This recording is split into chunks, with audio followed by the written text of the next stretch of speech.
warahmatullahi wabarakatuh. Halo kawan-kawan.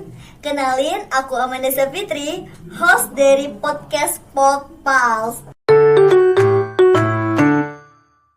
Nah, ini podcast perdana aku di Podpals loh kawan-kawan. Jadi, pada kesempatan kali ini aku mau ngebahas tentang seputaran anak kos nih kawan-kawan. Karena di sekeliling kita ini banyak banget anak kos. Maka dari itu aku mengundang langsung narasumber yang cocok banget untuk kita tanya-tanya di 30 menit ke depan nih. Ayo langsung saja kita undang Kak Ulfa. Hai. Gimana kabarnya Kak Ulfa? Baik, alhamdulillah. Nah, boleh dong Kak Ulfa kenalin dulu nih biar kawan-kawan Podpals pada kenal nih Kak Ulfa nih dari mana gitu. Okay. Hi everyone, nama aku Ulfa Mahira. Aku berasal dari Aceh. Wah, Kak Ulfa berasal dari Aceh ya Kak? Iya. Waduh, Kak Ulfa kalau boleh tahu nih Acehnya di mana ya? Aku di Aceh Utara guys. Oh, Kak Ulfa dari Aceh Utara nih. Lebih tepatnya Aceh Utara itu di daerah mana nih? Aceh Utara tuh ada di dekat perbatasan Aceh Timur. Oh, Kakak di perbatasan Aceh Mungkin Timur. gini ya, keluar dari Lok Semawe. Oh, keluar dari Lok Semawe. Itu di daerah mana sih Kak? Aku di daerah Pantun Labu. Oh, kakaknya berada di daerah Pantun Labu. Iya. Kalau boleh tahu nih, kakaknya puasa? Alhamdulillah puasa. Waduh, alhamdulillah ya, masih puasa nih. Puasa. Di cuaca yang panas kayak gini, kakaknya kami undang ke podcast Podpals. Aduh, gimana nih perasaannya? Kakaknya puasa nggak? Oh, alhamdulillah puasa dong pastinya. Kira-kira nggak puasa kan? Puasa, kakaknya full nih puasanya udah masih ada. Aku baru 2 hari sih puasa. Wah, baru mulai 2 hari. Iya. Wah, wajar dong, perempuan kan. Perempuan istimewa guys. Iya, istimewa banget dong pas perempuan. Kak Ulfa nih kalau boleh tahu nih kan ini puasa Ramadan gitu. Kak Ulfa sendiri ini anak kos ya kan. Ini puasa yang keberapa nih selama Kak Ulfa jadi anak kos? Kali ini Ramadan kedua aku ngekos berarti ya. Bisa dibilang di kos aku Ramadan kedua. Oh, ini Ramadan kedua, Iya, kedua. selama Kak Ulfa jadi anak kos. Iya. Waduh, berarti dulu tuh udah pernah ngerasain rasanya Ini ya puasa di kos ya. Iya. Tapi aku sebelumnya itu tahun lalu itu aku nggak puasa sebulan. kenapa? Karena sakit. Oh iya. Iya. Jadi sebulan ini aku nggak puasa. Tahun ini aku perdana puasa setelah 1 tahun break. Emang kalau boleh tahu Kak Ulfa sakit apa? Apa ya? Dirahasiakan ya. Ya, mulai kelam. Makanya kita ini harus jaga kesehatan terus Kak. Ya apalagi untuk anak kos ya, jaga kesehatan itu sehat itu mahal guys. Itu satu mahal. Tapi alhamdulillah tahun ini puasa kan? Puasa. Ya, tahan dong pastinya harusan. Ya tahan sih, cuman agak lebih beda ya. Puasa kali itu kayak lebih berasa puasanya, vibes puasanya berasa banget, lebih panas. Lebih berasa deh pokoknya. Oh iya Kak, kalau boleh tahu nih kan, kakaknya kan dari daerah Pantun Labu nih kan. Iya. Ini kan kayak kita di daerah Lok Semawe. Ada nggak sih Kak perbedaan puasa di Pantun Labu sama di Lok Semawe gitu? Suasana Ramadannya lah. Ada sih, menurut aku ada sih. Jadi uniknya gini ya, kalau di Pantun Labu itu kan kebanyakan yang sore itu yang ngabuburin, nyari takjil, itu kan pribuminya aja ya, orang-orang situ aja. Tapi kalau di Lok Semawe ini kan karena banyak pendatang, jadi yang jualan juga banyak gitu. Lebih rame ya mungkin. Terus kalau di Aceh Utara tuh di Pantun Labu di tempatnya aku itu ada hal yang menarik nih. Jadi di satu kan ada beberapa akses jalan nih. Nah di salah satu jalannya itu ditutup sore hari. Nah ditutup di situ di tengah jalan itu udah berjejeran orang jualan gitu. Jadi kita ke situ jalan kaki, bisa juga naik motor, cuman agak susah nanti, rada macet ya gitu. Berarti kayak ada terkhususnya tempat untuk berburu takjil nih. benar. Jadi semuanya di situ jualannya benar-benar di situ lengkap gitu. Wah, seru ya Kak. Ya seru banget sih. Soalnya di sini nanti bisa ketemu temen juga kan, ada temen yang jualan juga gitu. Karena kebetulan kayak deket-deketan gitu loh jualannya, enggak yang di pinggiran atau di pasar beda-beda gitu, tapi memang benar-benar di tengah jalan gitu. Tapi kan Kak, kalau kayak gitu aku lihat tuh di Lok Sumawe sampai Masjid Islam gitu juga. Oh iya hampir sejenis ya gitu. Seperti itu berarti. Iya. Tapi ini lebih rame loh yang soalnya yang jualan ini bukan makanan-makanan modern ya, tapi benar-benar makanan khas Aceh gitu. Oh iya. Kalau boleh tahu nih makanan khas Aceh sendiri tuh apa sih? Rata-rata yang kalau kita bilang Ramadan tuh tiap Ramadan harus ada timpan ya. Kalian tahu timpan nggak? Nggak tahu, nggak pernah dengar. Itu kayak dia dia terbuat dari tepung terigu gitu yang dimasak pakai labu. Abis itu di dalamnya itu ada berbagai isi, ada serikaya sama kelapa. Nah kelapa itu dimasak sama apa ya namanya, buah nangka sama gula merah. Nanti apa tuh namanya, dibalut pakai daun pisang gitu. Oh enak banget tuh pasti. Enak Boleh sih. dong bawakan ke kami. Nanti kapan-kapan dibawain dong. Oh iya, kalau boleh tahu nih kan kakaknya kan emang asli Aceh ya? Iya aku asli Aceh. Oh asli Aceh, wah gadis Aceh nih, anak Aceh. Iya anak Aceh, lu nggak Aceh. Anak Aceh, hai. Kalau boleh tahu kakaknya orang mana ya? Oh aku tuh dari Rantau Prapa, tau nggak? Lewat Medan ya? Lewat Medan Kak, 18 jam loh mau kesini. Waduh. gila. Berarti kalau Rantau Prapat Batak? Itu kayak Kakak Batak? enggak dong, aku suka Jawa. Oh, anak Jawa ya. Punten atuh, Mbak. Punten dong. Oke. Anak Jawa nih. Iya. Kak, mau kalau di tempat kakak nih ngomongnya memang bahasa Jawa ya? Ya beberapa sebagian apa tuh kayak bahasa Jawa, tapi kayak lebih identiknya tuh ke bahasa Indonesia sih Kak. Karena kan orang yang datang di tempat aku itu kayak asli orang Sumatera gitu. Yang asli Jawa tuh kayak nggak banyak. Karena justru di tempatku ya, di kampungku itu ada beberapa orang yang nggak bisa bahasa Indonesia Kak. Jadi ngomongnya bahasa Aceh gitu. Iya. Kalau kita ngomong bahasa Indonesia, apaan sih? Kenapa harus ngomong bahasa Indonesia? So-soan gitu. Oh iya, Kak. Iya. Karena pikiran tuh masih primitif ya gitu. Oh iya, di sana tuh kayak masih primitif gitu ya pemikirannya. Gak primitif sih, cuman mungkin orang Aceh itu kebanyakan lebih gimana ya, modernisasi itu nggak masuk gitu. Oh iya, aduh, gitu ya. Coba deh kakaknya sapa teman-teman dari Potpos ini pakai bahasa Aceh dulu. Hai rekan-rekan, pehaba, na puasa? Wah, itu artinya apa sih Kak? Itu artinya hai semuanya, apa kabar? Puasa nggak? Oh iya. Oh ya, kalau boleh tahu kan, kakak kan asli Aceh. Emang kakaknya nggak pingin nih kuliah merantau gitu? Jujur, aku pengen kuliah di luar Aceh awalnya. Cuman gak tahu ya, takdir aku lulus SN. Oh, SN. Anak-anak terpilih loh tuh Kak. Ya alhamdulillah ya. Banget tahu.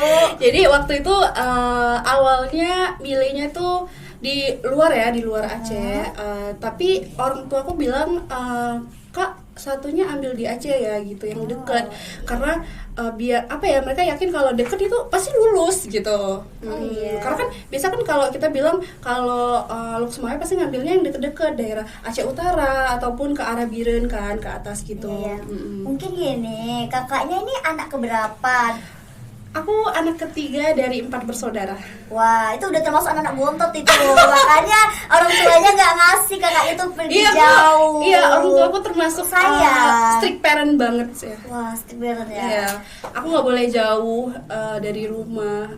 Soalnya orang tua aku merasa kayak aku tuh masih anak kecil gitu. Oh iya. Jadi kan selama kakak ini udah ngekos gitu kan, pernah nggak sih ngalami tantangan terbesar yang pernah kakak alamin gitu? Mungkin kalau untuk tantangan besar di aku nggak ada sih.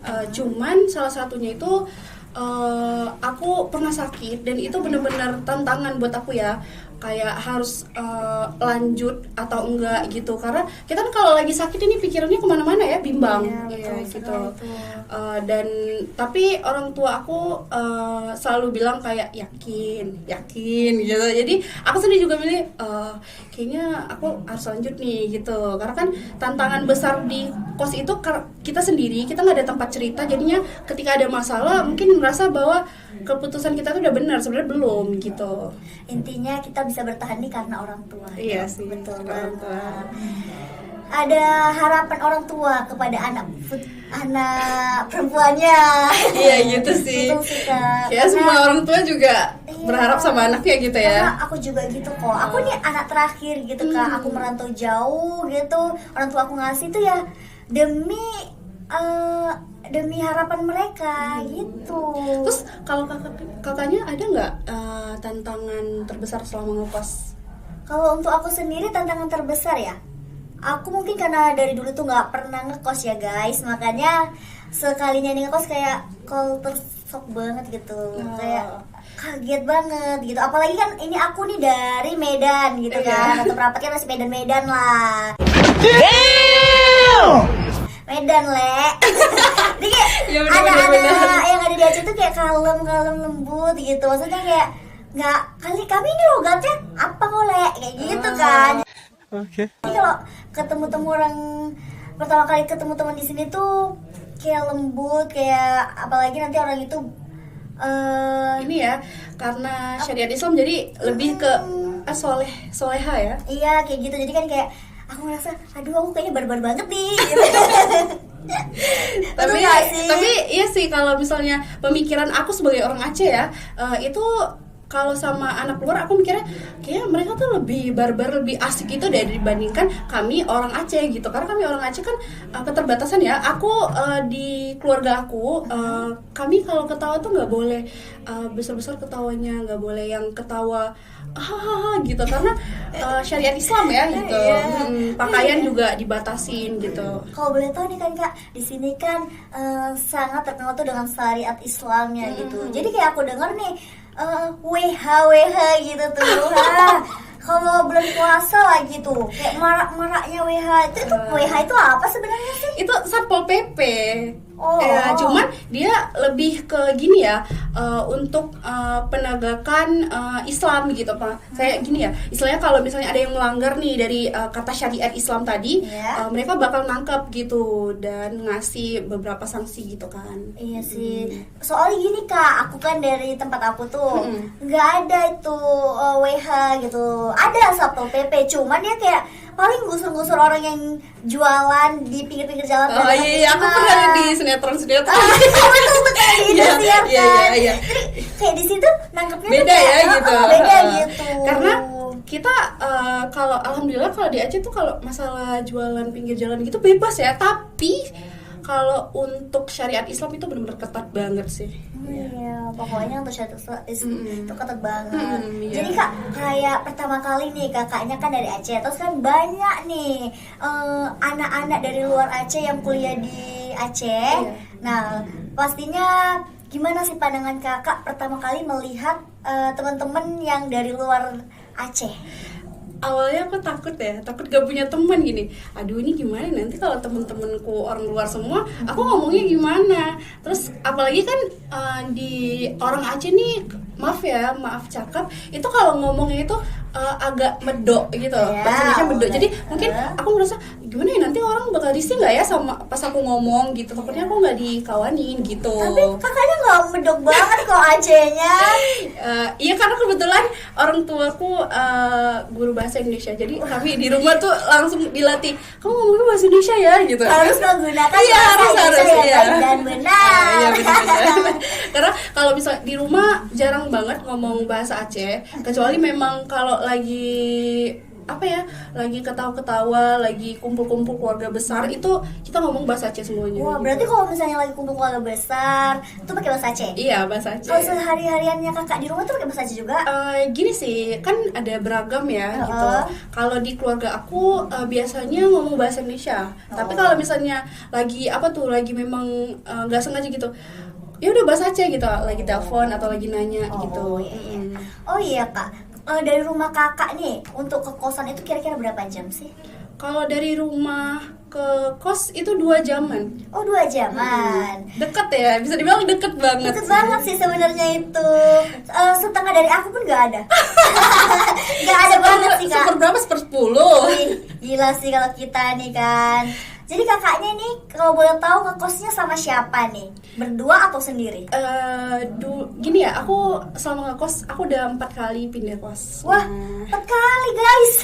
Jadi Kakaknya suka pindah-pindah nih. ya aku suka pindah-pindah. Jadi 2 kalinya itu aku sama teman, sama yang sekarang sama teman. Iya. Tapi 2 kali aku sendiri.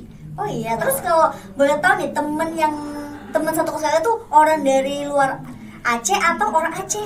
Dua-dua orang luar sih. Wah, kok bisa dapet teman orang luar? Gimana ya? Yang dulu itu kenalan dari jadi kita sebelum masuk kuliah itu ada grup chat ya, kita grup chat kenalan dan akhirnya kayak ayo dong ngekos bareng gitu, karena kan memang dari awal kita kuliah ngekos kan, pastinya langsung cari-cari kos gitu karena sama-sama lagi nyari dan gak ada temen, jadi kita berdua gitu mutusin untuk ngekos berdua gitu. Oh, terus sekarang temennya orang luar juga. Waduh, orang luar juga nih. Gitu kan, orang Medan. Orang Medan. Jadi gimana nih? Satu kamar sama orang Medan. Udah bisa belum logat-logat Medan? Ya gimana ya? Mereka ngomongnya lebih kasar ya gitu. Lebih kasar dari. Sebenarnya nggak kasar kok kak. Iya mungkin di orang dia juga bilang kalau di aku nggak kasar, tapi kalau di aku kasar karena kalau kita orang Aceh tuh nggak ngomong kau sama bahasa-bahasa yang agak ya bisa dibilang kotor ya gitu. Kalau kami sih ya kau udah makan belum Le? Ya, itu gitu kan. Ya, tapi kalau bagi kami orang Aceh itu kasar gitu. Oh iya sih, wajar sih, makanya itu kita harus saling menghargai setiap perbedaan. Betul nggak? Iya, betul. Betul dong. Terus kakaknya sekarang ngekos juga kan? Iya dong, aku ngekos sama teman se-daerah. Ngekos sama temen nggak sedaerah sih, kayak aku ada rantau berapa, temen aku ada yang dari Aceh Tamiang, ada yang dari Langkat. Berarti ada yang dari Aceh juga ya? Gitu. Ada dong, cuman dia bukan orang Aceh kak, jadi kayak masih sama-sama orang Sumatera. Sukunya Jawa. Itulah, makanya awak agak susah bahasa Aceh. Kawan sekos awak orang Medan. Ya sih bener, karena juga banyak ya orang yang tinggal di Aceh tapi bukan dari suku Aceh gitu, berbagai suku gitu, ada yang dari Jawa. Gini ya kan kak, kayak orang-orang dari luar Aceh tuh malah kuliahnya kesini gitu. Menurut kakak nih, kenapa orang-orang dari luar Aceh tuh berbondong-bondong untuk kuliah ke Aceh? Kalau salah satunya ya, di Aceh tuh beasiswanya tuh lebih banyak terima mahasiswa yang mau ngambil beasiswa nih. Oh gitu. iya. Dibandingkan di luar ya menurut aku. Oh ya, kenapa ya di Aceh ini banyak banget menerima beasiswa tuh? Mungkin karena orang Aceh ini banyak yang bisa dibilang tergolong orang yang tidak mampu ya gitu. Rata-rata tuh punya kartu Indonesia Pintar. Iya, punya kartu Indonesia Pintar. Sekarang kan untuk syarat KIPKA ya. KIPKA kan bukan lagi berprestasi ya gitu. Jadi harus punya surat keterangan bahwa tidak mampu gitu. Oh ya, betul sih. Selain KIPKA tuh kak, banyak banget ya beasiswa-beasiswa. Iya, salah satunya Aceh Carong. Oh, itu tuh apa? Dulunya itu beasiswa prestasi, tapi sekarang dia udah sama kayak KIPKA. Oh, itu kayak untuk orang-orang Aceh? Iya, khusus orang Aceh. Khusus orang Aceh, berarti kayak kami orang luar nggak boleh? Nggak boleh. Aduh. Khusus orang Aceh aja. Padahal udah berharap banget nih dapat beasiswa. Soalnya kan kak, aku tuh daftar beasiswa apa tuh nggak ada yang lulus, tuh sedih banget. Dan kadang gitu juga ya, karena sulit ya, apalagi dari SD sampai kuliah, ya Allah nggak pernah tuh dapat beasiswa. Sedih banget. Tapi aku pernah sih sekali nerima beasiswa, aku nggak tahu namanya beasiswa apa, pokoknya tuh waktu SMP cuman sekali itu doang sih, selebihnya aku nggak pernah ngerasain beasiswa. Betul, aku juga. Tapi kan aku sangat bersyukur guys bisa lulus di Aceh. Karena apa? Selain banyak beasiswa di Aceh ini guys, biaya kuliahnya sangat murah. Iya, karena dibandingkan daerah-daerah lain tuh Aceh tuh termasuk punya biayanya tuh rendah ya gitu. Terkhusus kayak di kampus kita tercinta ini dong. Kampus Unima ya. Unima tercinta, UKT termurah. Diskotik satu 500.000 kan kayak ya Allah itu ngebantu banget. Iya gitu kan. benar. Terus kalau boleh tahu kakak UKT-nya berapa? Waduh. Aduh main spill-spillan ya. UKT aku ya murah lah, masihan kok. Kayaknya murah lah. Oh ya kalau boleh tahu nih ya kan kak, kakaknya ini kan ngekos. Jadi itu kosnya tuh bayarnya per bulan atau Per tahun. Aku per tahun. Aku kosnya ngambil per tahun. Karena kalau per bulan ribet nggak sih? Gitu. Mending kayak setahun bayar sekali gitu. Kan setahun 2 semester ya? Iya. Tiap semester genap kita kan masuk semester ganjil. Bayar lagi Iya gitu. betul. Dari tadi kita ngomong-ngomong, aku tuh nggak tahu kakak jurusan apa. Capek kita ngomong, kakaknya jurusan apa nih? Aku jurusan ilmu komunikasi. Wah, anak komunikasi sama dong. Semester berapa? Semester 4. Oh, semester 4. Ya, sebayanya kita, Le. Aduh. Kita sebaya ya? Iya, sebaya kita rupanya, Le. Wah, oke. Kakak prodi ilmu komunikasi juga? Iya dong, ilmu komunikasi aku. Anak komunikasi ya? Karena katanya anak komunikasi ini kece-kece. Kece dong kayak kita. Katanya gini, Stylish gak karena sih? gini, katanya kalau anak komunikasi pasti kata-katanya gini. Ilmu komunikasiku siap menemani kamu sleep call. Nice. Curhat ya, bisa nih. Ya karena kalau temen-temen gue yang ngambil komunikasi tuh terus gitu ada komunikasi ya? Iya, bisa sleep call nggak? Katanya gitu. Wah, siap menemani sleep call 24 jam, Abah. Aduh, kalau 24 jam nggak tidur dong ya? Loh, tinggal aja tidur. Wah, enak kali dia. Oh iya kak, boleh tahu nih kan kita bincang-bincang. Aku mau tahu nih kak, kakaknya nih untuk uang bulanannya itu kira-kira dikirimnya tuh per bulan atau per minggu nih? Dulu awal ngekos ya, semester 1 aku dikirimnya per minggu. Oh iya. Semester 2 itu setengah semester dikirimnya juga per minggu. Abis itu gak lama setelah itu mulai dikasih per bulan. Oh iya. Gitu. Kalau menurut kakak itu lebih worth it dan dikasih per bulan atau per minggu? Aku per minggu sih, aku tim per minggu. Iya, Ya soalnya kalau per bulan itu kan dia udah bilang ini tanggal segini sampai tanggal segini ya gitu kan nggak boleh minta. Tapi kalau per minggu kalau sebelum waktunya mah Pak, Habis. belum kirim, gak ada duit nih Oh, gitu. Jadi kita nggak segan ya minta. Tapi kalau per bulan aku agak segan karena mungkin patokan orang tua kita tuh ngasih segitu untuk sebulan cukup ya, tapi ternyata di kitanya nggak cukup. Oh kakak sukanya per minggu. Kalau aku sukanya per bulan. Tapi orang tua aku ngasihnya per minggu gitu. Karena kalau aku ngerasa tuh kalau per bulan lebih gampang aja gitu ngebaginya. Gitu guys. Karena aku tipikal orang yang cukup boros ya. Kakaknya boros Aku nih. cukup boros. Wah, udah jadi anak kos boros ya. Karena Tapi kan boros-boros nih kan. Untuk beli apa sih uangnya? jadi gini kayak aku kalau misalnya aku suka jajan, aku suka kayak check out Shopee ya kan, aku pasti suka check out Iya, sih deh. gitu. Terus juga aku tipikal orang yang kalau jajan itu nggak pernah tahan gitu. Aku yaudah aku beli aja gitu, nggak mikir gimana ya hitung-hitung nggak ya ini gini mending nggak beli, enggak, tapi aku langsung beli aja gitu. Terus kan kak, dengan budget kakak yang dikirim orang tua setiap minggunya segitu, gimana sih cara kakak membuat kakak tetap stylish seperti ini, tetap terlihat cantik, menawan? Jadi sebenarnya gini ya, aku tipikal orang yang suka beli barang kan, kayak Iya. tadi yang aku bilang. Nah, aku untuk uang beli pakaian, alat makeup, ya termasuk skincare juga, Iya. itu beda sama uang untuk kebutuhan kos gitu kan. Kebutuhan kayak listrik gitu, air, wifi kan gitu. Itu beda lagi gitu.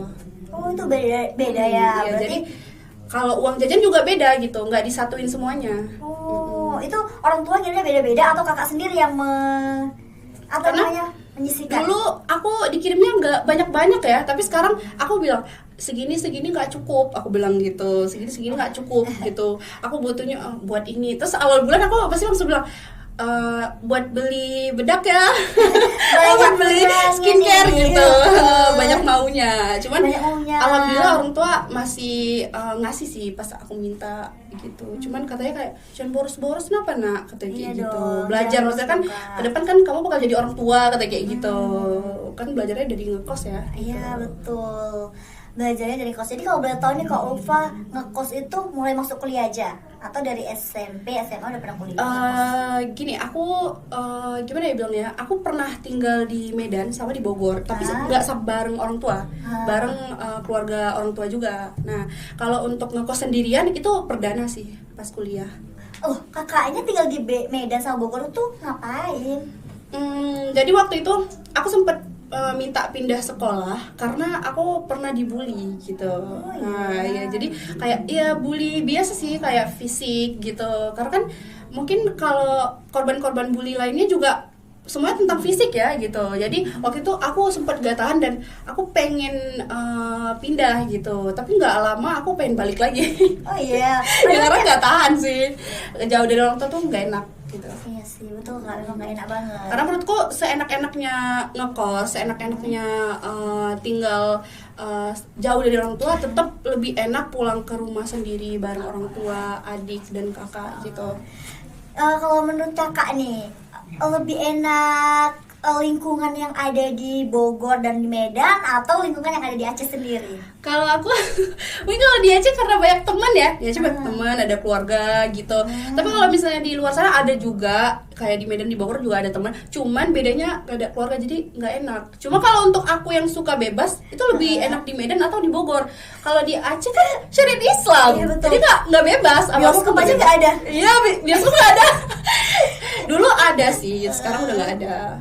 Iya sih, soalnya gini Kak, kan kayak kita pengen nonton gitu kan, jadi pasti kan ketinggalan. Iya, Kalau bener. misalnya pengen nonton ke Medan lah pasti kan? Iya, kalau mau nonton ke Medan itu paling deket. Lebih dari itu nggak ada sih gitu. Iya, tapi bagus kok untuk syariat Islam yang Iya, ada di iya, Aceh ini. benar. Apalagi untuk anak kos-kos yang Iya. merantau itu sangat bagus banget gitu, karena kayak lingkungannya bagus, jadi kita betul-betul sekolah gitu, bukan yang main-main gitu. Oh iya, kalau boleh tahu Kak, tadi kakaknya ini katanya korban bully gitu Iya, kan, iya. pernah jadi korban bully sampai kakaknya mau minta pindah ke Bandung dan ke Medan ya kan? Ke Bogor. Oh, ke Bogor dong, sorry. Bogor.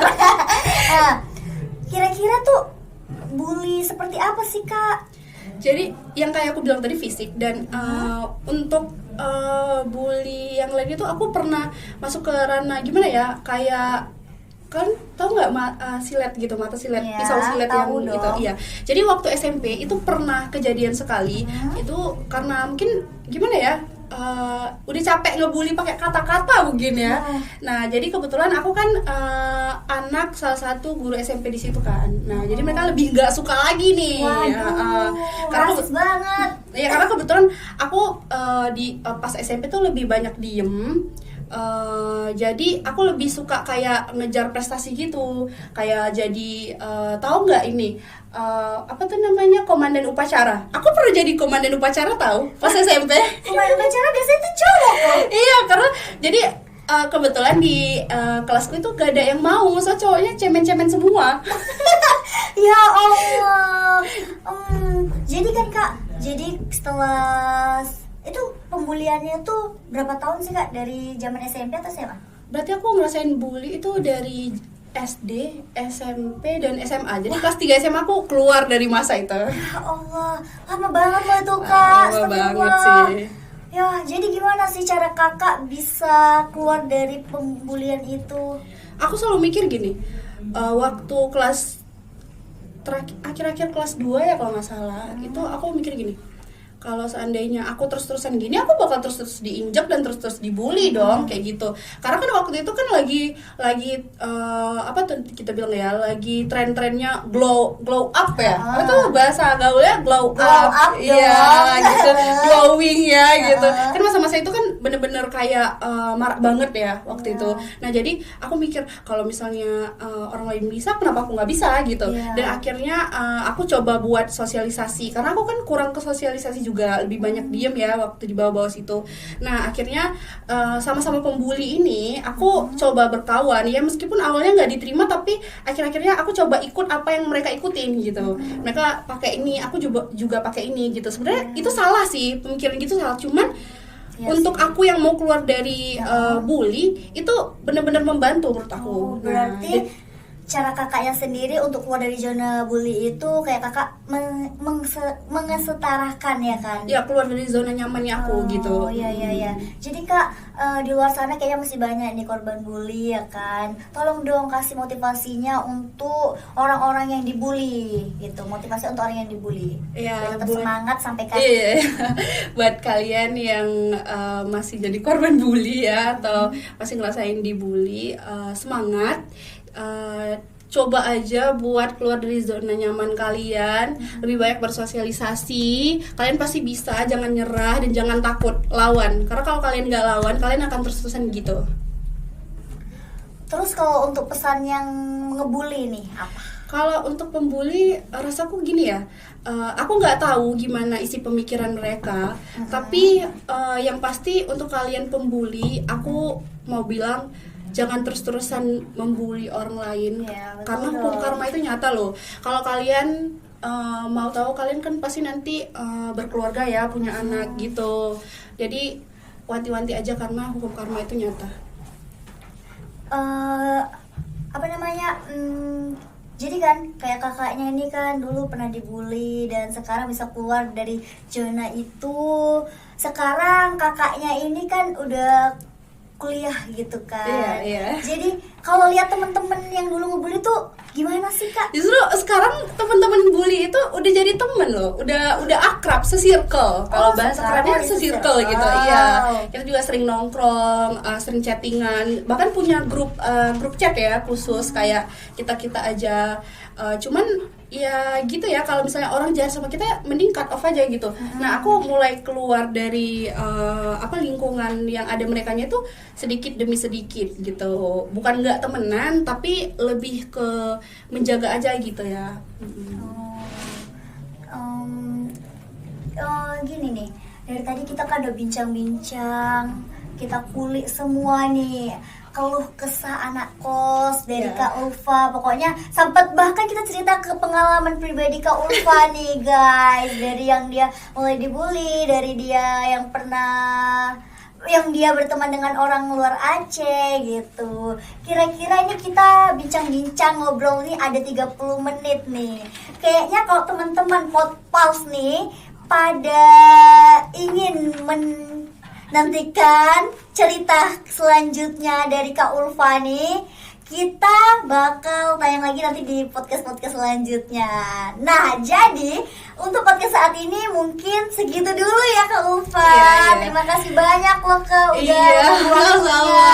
Oh iya, buat kakak kasih dong saran-sarannya untuk anak kos gitu kan, kakak anak kos iya juga. betul lah. Kalau untuk aku sendiri saran-sarannya untuk anak kos dan nanti untuk adik-adikku tercinta yang ingin ngekos di Aceh, aku harus ngasih yang di Aceh dong karena kan aku di Aceh. Iya. Nah, kalian itu hemat-hemat lah nak, karena orang tua capek kerja, janganlah boros-boros ya kan. Iya, Intinya iya. hemat itu aja, ya kan? Iya, bener-bener, Kakak bener. dulu kasih sekali. Kualitas adalah hal utama, tapi kuantitas merupakan hal yang sangat penting. Aduh, cakep kali, kutus banget ya kak ini guys. Aduh. Nah, mungkin itu aja bincang-bincang santai kita pada kali ini. Saya Amanisa Fitri pamit undur diri. Saya akhiri. Wassalamualaikum